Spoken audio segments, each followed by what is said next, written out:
Assalamualaikum and hello YouTube, my name is Nur Muhammad from Watch, and yes, we are back with another watch review. So you know what, let's just start this review by saying that it is a universal thing that whenever people talk about your childhood watches, you mention the brand Casio, right? So here I have my DW5600, the must-have, or G-Shock, and we do have this AE1200, the Royale, and you see that the display has been completely damaged. And we do have this DW291. This one also, the strap has just completely broken, and I just realized that my GBD200, the battery is being completely dead. I'm doing some some wardrobe, not wardrobe, I'm just doing some 2S today, so I found that this is displayed totally dead. And my wristwatch check is my Casio AE700, a very slim watch at about 6mm in thickness. So awesome piece. But for most people, Casio, the point is, most people, Casio is their childhood, childhood dream. They grow with Casio. But for me, no, I've never had a Casio during my childhood. So what did I have then?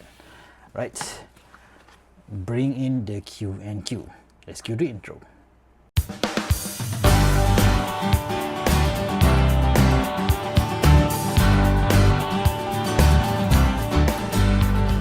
Hi guys, so if you guys are unaware of Q&Q, the brand name means quality and quantity, and they are a sub-brand of Citizen, right? So yeah, that Citizen watch company based in Japan, and I think this particular brand has been existing maybe as old as Casio. I'm not really sure who is the first digital watchmaker that appeared from the land of the rising sun, but I remember clearly when I was like 13 or 14 years old, I've had a few some cash money from the school, and I went up and bought myself a Q&Q with a dual time, I think, with this hands and also some small digital display. I just can't remember which model that I've got during that time, but yeah, still it is just a nostalgic brand for me. It's because that was, at that time, Q&Q was a whole lot cheaper than any Casio, right? So that is why I went for the cheapest one, and I bought myself, I just don't know what the model number is, but yeah, something similar.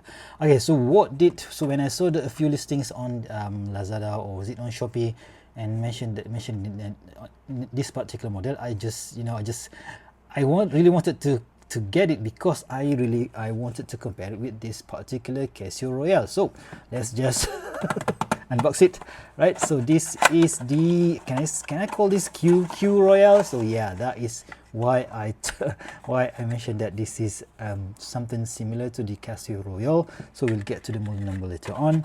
But inside this Q&Q box, nothing really interesting. So we do have this warranty certificate by Exalt Systems, Sendirian Berhad, or Private Limited, blah blah blah. We have that user manual, which I didn't bother to check, and the model number is M196J003Y, which is not incorrect, because I've got the I think I've got the J005Y. So the seller didn't know the difference between 05 and 03, so he sent me this one. I'm supposed to get the watch with a writing in gold, but yeah, it didn't came in there. But still, it is a quite troublesome thing to do, to return it and blah blah blah. And because it costs only 11 bucks, right guys? About 55 ringgit Malaysia, equivalent to almost 11 bucks right now. Whereas if you are to get yourself one of these Casio Royale, it will cost you about 25 bucks, which makes this particular Q&Q Royale half, right? So half price compared to the Casio Royale. So you can also have some homage watches from China that looks a lot like the Casio Royale, and function much better than this Casio. But I think for the money, right, 11 bucks or 55 ringgit Malaysia, this is not a slouch at all. So let's get into it. So let's just get the dimension. Where the heck is my calipers? Right, so let's crack on the caliper. The dimension of this particular piece is, they said it is a 44mm. Let's just measure the case, right? So 40, let's just call it 40.7, thickness of about 13.1, quite thick there. And the lug to lug, if you can call it that, Lug to lug is just about 45 mil, and of course it is using a lug width of 18 mil, similar to the Casio Royale. Oops, sorry about that. Yep, 18 mil, similar to the Casio Royale. For comparison, let's just confirm that. Yeah, almost similar to 89.5, thickness of about 12.6. Lug to lug is about 45, and lug width of 18 millimeters. So this version came with a metal bracelet, which is very painful, especially considering my wrist hair here. So it is constructed by a painted plastic case. Similarly, the QQ is also similar, albeit the finishing on this one is, I do think that the finishing on the Casio is much better, but you can see that it is not an exact copy of the AE1200, right? So yeah, it looks similar from the front, but they are definitely not the same case. So yeah, don't call this QQ a copy or clomage of the Casio Royale then. Right, the model number, yep, mentioned here at the back. Let's just zoom in a bit. Though no mention of model number here, but we do have 10 bar water resistance, made in China. And yeah, I quickly forgot to take off. You know what? Let's just leave it there. Right, so you can see that the old mode is almost similar. I think I've deleted the sound beep on this particular piece. So what do we have here for functionality? So we do have time, we do have year, month and date here, and we do have this what do you call it, this world map. All right, so world map flashing, I have no idea where is that. So it is on Sunday, the review is on Sunday, and we do have this blinking second hands here. So where is that part of the world? So time, this is the stopwatch if you are to start, like so, stop and also reset, so that's good to know. Next is the timer, so you can just start the timer. I haven't set the timer yet, so notice that when the timer starts, you can still see the actual time right now. So stop and also reset. Okay, so next function is alarm, which I haven't set because I haven't really used this particular watch yet. And that's it. All right, so oh yeah, so we do also have the world time functionality here. So you do now it is Delhi plus 5.5, and which one is it? Is it this one? That one is Dakar, I think, plus 6. Bangkok plus 7 in Thailand. I don't think, yeah, oh maybe, hold on, let's just zoom in a bit more. Okay, so basically the map is flashing I think the similar time zone countries there. So Thailand is just above Malaysia. So yeah, everything that is within the same time zone, the map flashes, right? So let's just go for Hong Kong. Hong Kong is basically same with us, GMT plus 8. That is why you can see, where is Malaysia? Yeah, I don't think they get it right, but yeah, still it's too tiny to determine which countries are we talking about. Tokyo plus 9.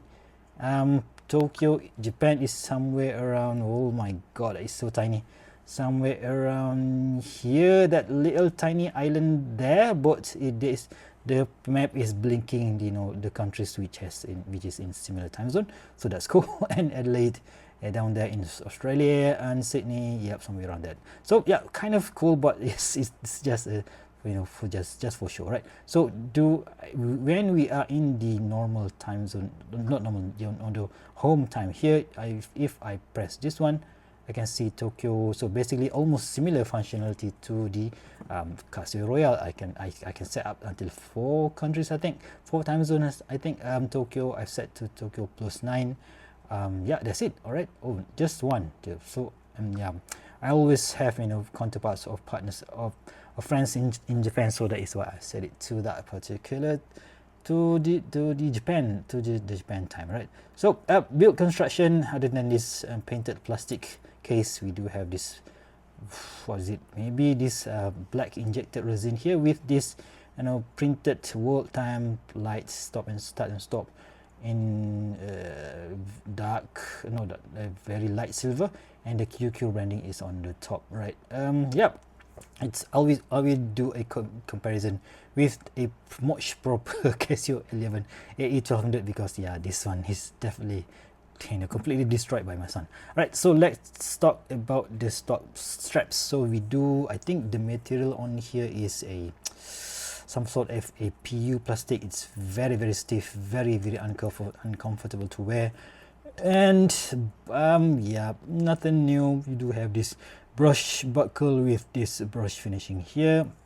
We only have one keeper, but as far as I can remember, let's just, yeah, okay, so this is a strap from G-Shock. This is much softer, but yeah, that is to be, you know, expected, because this one costs like what, 100 bucks, so this one 11 bucks, so you just can't have it all, right? Let's just check the, you know, the lights, that because that is very important. So for comparison, let's just put this A700, the Q&Q Royale, and the Casio Royale. Are you guys ready? 3, 2, 1, boom. Let's check out the Q&Q Royale first. The light button is here, boom. Oh no, it's this one. Oh no, oh sorry. I've got you wrong, sorry about that. What was it, like so? This is the light button, so totally cool light show here. Okay, so this is, I think, way much better than the than the AE1200. So AE1200 comes with this yeah, amber lighting, which I don't really like, but somehow the amber lighting gives it a much more vintage look. Notice that this one has, you know, the LED is like all the whole surface, but the Casio, it only have like 2 light bulbs here. So, and if you are to compare with this AE700, that will be, is it this one? Yep, again amber light, which is, you know, typical Casio, but I somehow really like this blue backlight on the let's just call this Q&Q Royale, shall we? So let's put it on wrist and see how it looks like. Again, the feel is similar, somewhat similar to the AE1200. You know, it looks big. Is it too big? Nah, not really, not an issue for me. But yeah, it's okay, not that bad. So if I am to, you know, I normally, what I do with all these Casios is that whenever my kids need a watch replacement, I just give Casios or all of these affordable watches to them, because I knew that they will destroy it. But still, if you guys, you know, if you guys have, you know, kids that like to destroy stuff but still needs a watch, you know, Q&Q is a much better affordable option if you don't want to go Chinese.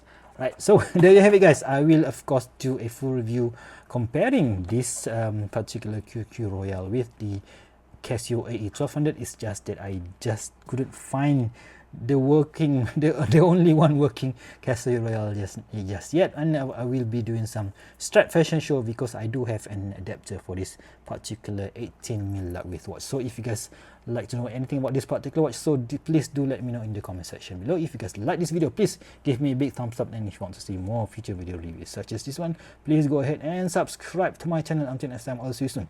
Stay safe and bye bye.